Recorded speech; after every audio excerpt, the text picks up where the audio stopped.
sagt somit, komm mal schnell mit, ich habe da jemanden gefunden. Das Freiverweisen, da sehen wir auch schon, die Emi ist schon losgestartet und guckt jetzt mal, wo was ist. Macht nichts, Sabine war ein bisschen schnell gewesen, kein Problem. Das Freiverweisen ist eigentlich die ursprünglichste Form der Anzeige in der Rettungshundearbeit, der das Ganze aus Kriegszeiten noch stammt, in dem Hunde eingesetzt wurden, um verletzte Personen entsprechend auf dem Kriegsfeld zu finden. Logischerweise mussten die Hunde dort besonders leise arbeiten, damit der Feind es nicht mitbekommt. Die hatten damals auch keine Glöckchen. Wir nutzten die Glöckchen auch nicht für den Hund, sondern für uns, weil wenn man im Wald steht mit 5 bis 10 Hektar und der Hund sucht dort, dann hat man irgendwann den Licht mehr im Sichtfeld und muss dann halt trotzdem noch ungefähr wissen, wo er ist. Wie man sieht, ist die Emi hier ganz eifrig vorbei, kommt immer wieder zu Frauchen, dachte, jetzt komm da endlich mal mit, komm mit, ich habe da was gefunden. Das ist das, genau, hat sie sehr schön gemacht. Das muss so sein bei einem Freiverweiser, weil Frauchen nicht immer hinten dran hängt, wenn wir im Wald unterwegs sind. Also sind locker mal 100, 200, 300 Meter dazwischen, je nachdem. Und da musste halt der Hund so lange laufen, bis es Frauchen zur Versteckperson geschafft hat. Die Emi wird jetzt sicherlich auch bestätigt. Ich komme mal rum. Ja, wird auch bestätigt. Unsere Hunde arbeiten für Würstchen oder Spielzeug, werden da rein über Motivation gearbeitet. Das heißt, die lernen, finde eine Person und du bekommst das, was du gerne haben möchtest. Wird dann ganz individuell geschaut. Emi hat hier das meiste Vergnügen dran, Fleischwurst zu fressen, wie die meisten unserer Hunde. Wir haben aber auch welche dabei, die einfach sehr gerne spielen. Vielen Dank an Sabine und Emi. Denise kommt mal raus aus ihrem Versteck. Piet, wo bist du? Da ist der Piet. Er wird sich jetzt verstecken für die zweite Emi, die wir in der Staffel haben. Ist dieses Mal ein Man-Trailer, ist so eine Form einfach durch die Polizeiarbeit auch. Das heißt, während diese Emi jetzt irgendeinen menschlichen Geruch gesucht hat, wird die nächste jetzt einen ganz individuellen Geruch suchen. Deswegen nimmt der Piet seine Jacke jetzt dorthin als Geruchsträger, damit Emi dann weiß, sie muss ihn suchen. Und versteckt sich jetzt mal.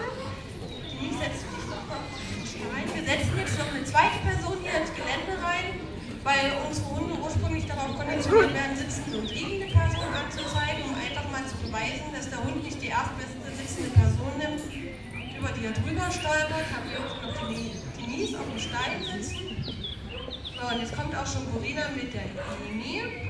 Das 2-jährige Sheltie-Hündin, ist noch relativ jung in der Ausbildung und noch mittendrin, also noch kein geprüfter Hund, macht aber ihre Sache sehr gut. So, jetzt nimmt sie die Witterung von der Jacke auf. Das ist ein relativ kurzer Moment für uns Menschen, für den Hund reicht es allerdings aus. Ignoriert sehr schön Denise und geht jetzt mal auf Spurensuche, wo sie den Piet findet. Schnüffel, schnüffel. Da hat sie ihn auch gefunden. Emi ist ein sehr leiser Hund, wie man sieht. Die zeigt an, indem sie sich vor die Person setzt, die sie finden sollte. Wird auch hier zunächst mit Futter bestätigt und kriegt anschließend noch ihr Spielzeug. Also die mag beides sehr gerne, aber das absolute Highlight ist halt das Spielzeug. Wird hier auch durch den Hundeführer bestätigt, wie bereits gesagt, gucken wir ganz individuell, für wen der Hund agieren möchte.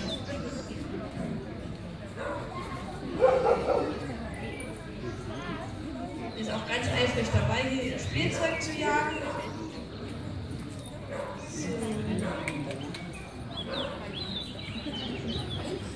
Wir setzen die Denise noch mal kurz um, weil wir jetzt einfach ein bisschen Lautstärke hier noch ins alte Bärengehege bringen wollen. Deswegen zeigen wir jetzt als nächstes die Lotta. Lotta ist eine 6-jährige Parson Russell.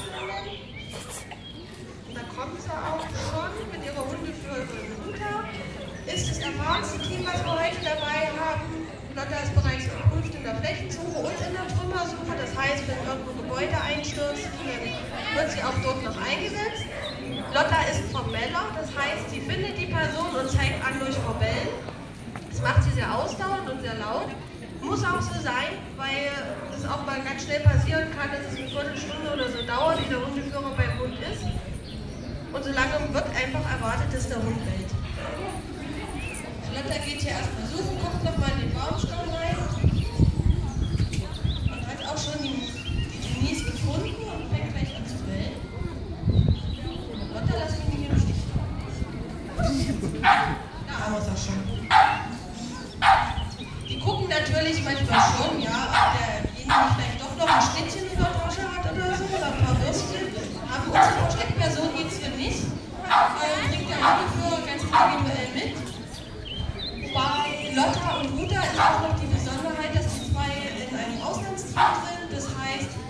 wenn das Erdbeben in Nepal gewesen ist, kann es sein, dass die zwei alarmiert werden. Und dann sitzen wir auch relativ schnell im nächsten Flieger und fahren dort international zum Einsatz. Sind wir auch ganz stolz drauf, dass wir da so ein Team haben, weil es ist nicht ganz selbstverständlich. Wie gesagt, es ist alles ehrenamtlich. Wir finanzieren uns selber, wir müssen uns selber um die Ausrüstung kümmern, um die Ausbildung unserer Hunde. Es macht sehr viel Spaß, einfach auch, weil man die Teamarbeit mit dem Hund hat und weil man einfach seine körperlichen Fähigkeiten und die des Hundes auch zum Wohle aller einsetzen kann. Lotta ist auch hier unsere Einzelhunde mit Blaulicht auf dem Rücken. Wer vielleicht die Facebook-Seite gesehen hat, das ist der Hund mit Blaulicht.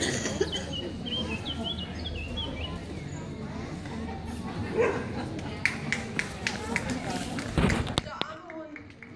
Danke. Vielen Dank, ein guter Anlass. So, jetzt erhöhen wir gleich noch den Niedlichkeitsfaktor, indem wir unser jüngsten Hund hier präsentieren. Das ist der kleine Felge, der ist aktuell 12 Wochen alt, seit 3 Wochen bei uns in der Ausbildung. Das ist der zweite Hund von Sabine, die wir am Anfang schon mit Emil gesehen haben. Und ist ja ganz motiviert dabei, hat halt einen furchtbar anstrengenden Tag mit ganz vielen Leuten, Hunden und dann auch noch die dritte Vorführung heute. Ich glaube, der wird geschlafen. Felge ist ein Jack Russell Cocker Spanien Münsterländer Mix. Das heißt, ich stehe wie immer im Weg. So.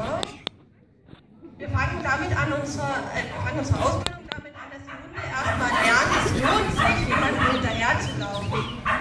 Felge ist ganz motiviert, das wollen wir auch so haben. Die dürfen ruhig kläffen und keifen am Anfang, wenn die hinterher wollen. Und er hatte auch schon seine Hauptaufgabe erfüllt. Quasi lauf hin, lauf hinterher und kriegst was zu fressen. Logischerweise macht ihr noch eine Runde? Ja? Sie machen noch eine Runde gleich. Je früher man mit einem Hund anfängt zu arbeiten in dieser Richtung, umso besser ist es natürlich. Die lernen das in dem jungen Alter ganz, ganz schnell und ganz, ganz fest ist es dann irgendwann in den kleinen Köpfen drin. Sind selber ganz erstaunt, dass er nach 3 Wochen schon so gegriffen hat und hier unbedingt hinterher will, gar nicht abwarten kann. Im Schnitt dauert die Ausbildung eines Hundes 2 bis 3 Jahre, die da so weit gefestigt ist, dass man sagen kann, man kann unter allen Situationen dieses Such- und Findeverhalten abrufen. Natürlich spielt auch noch der Faktor des Hundeführers eine Rolle. Das heißt, es werden nicht nur die Hunde ausgebildet, sondern auch die Hundeführer umfassen. Natürlich neben der Ersten Hilfe auch der Umgang mit Karte und Kompass sowie der Umgang mit Funkgeräten. Erste Hilfe Hund machen wir auch. Das heißt, wir lernen, wie wir unsere Hunde im Notfall selber versorgen können dabei. Und so bilden wir, denke ich, über die Zeit ganz gute Teams. Es ist eine sehr schöne Arbeit, aber auch sehr zeitintensiv, muss man dazu sagen. Also wir haben einmal die Woche Training, immer sonntags. Wer da Interesse dran hat oder einfach mal vorbeigucken will, kann uns auch jederzeit gerne anschreiben über die E-Mail-Adresse oder uns einfach gleich ansprechen. Jetzt sind wir einmal hier. Dann sage ich an der Stelle nochmal Danke an Sabine und Felge. Übt das nochmal mit dem Applaus.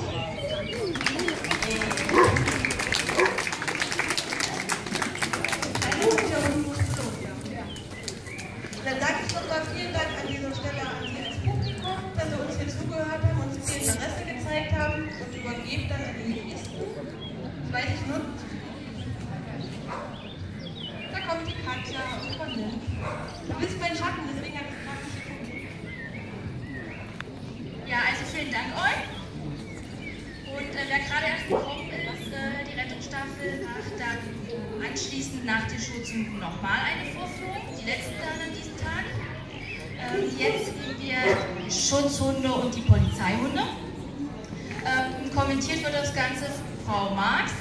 Sie ist Hundeführerin bei der Landespolizeiführerschule und, das würde ich auch gerne noch erwähnen, sie ist mehrfache Landesrichterin der Hundeführer und Richterin, also wirklich Fachpersonal vom Dienst. Und anschließend gibt es dann die Vorführung noch der Schutzhunde vom Team Working Dog. Und auch da möchte ich noch erwähnen, da haben wir auch nicht irgendjemanden einfach hergeholt, der ein bisschen bei Hunde hat, die beißen können, sondern den Vize-Weltmeister im Hundesport, also wirklich alles Leute, die wissen, was sie tun. Dann wünsche ich viel Spaß. Komm hier.